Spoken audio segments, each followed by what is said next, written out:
প্রয়াত রাষ্ট্রপতি স্বামী জিয়াউর রহমানের সমাধির পাশেই দাফন করা হবে বিএনপি চেয়ারপারসন বেগম খালেদা জিয়াকে। জিয়া উদ্যানের সামনে আছেন সহকর্মী আলামিন হক অহন, তার কাছ থেকেই জানব সেখানকার প্রস্তুতির খবর।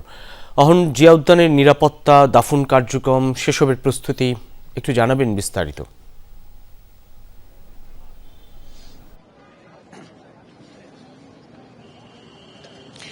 কার্যক্রম চলছে সেই বিকেল থেকে এবং আমরা দেখেছি প্রয়াত রাষ্ট্রপতি জিয়াউর রহমানের সমাধির ঠিক বাম পাশেই একটি স্থান চিহ্নিত করা হয়েছে, ঠিক সেখানেই বেগম খালেদা জিয়াকে শায়িত করা হবে। এবং আমরা দেখেছি যে এখন পর্যন্ত এই কবর খননের জন্য যে বিষয়গুলো অনুষঙ্গ দরকার সেগুলো নিয়ে আসা হয়েছে। বিশেষ করে এটি তো মার্বেল পাথর কিংবা অন্যান্য যে বেষ্টনী আছে কংক্রিটের, সেটি দিয়ে একেবারে ঢেকে ফেলানো, যে কারণে সেগুলো কাটতে হবে অথবা সরিয়ে ফেলতে হবে। কাটার জন্য যে প্রস্তুতি আমরা সেটি দেখেছি, ড্রিল মেশিন সহ অন্যান্য মেশিন আনা হয়েছে, তবে এখন পর্যন্ত সেই কাজটি শুরু হয়নি। এবং আমরা যতটা জেনেছি সাধারণত ফায়ার সার্ভিসের কর্মীদের মাধ্যমেই সেই কাজটি করা হতে পারে, যে কারণে সেই কর্মীদেরও আমরা কয়েকজনকে এখানে এসে সেই বিস্তারিত তথ্যগুলো নিয়ে যেতে দেখেছি। একই সঙ্গে গণপূর্ত অধিদপ্তরের যে কর্মকর্তারা আছেন তারাও কিন্তু এখানে আছেন, দেখছেন কিভাবে কি করা যায়। বিশেষ করে এটি একটি বেশ দৃষ্টিনন্দন স্থাপত্য শৈল এবং সেটি যেন দৃষ্টি দূষণ যেন না ঘটে, সেটি যেন নষ্ট না হয়,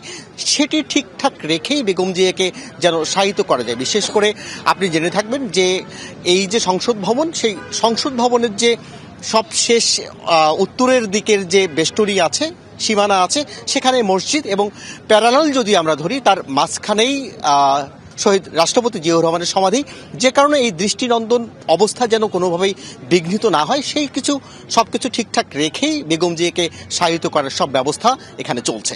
রবিন, অনেক অনেক ধন্যবাদ সহকর্মী আলামিন হক অহন।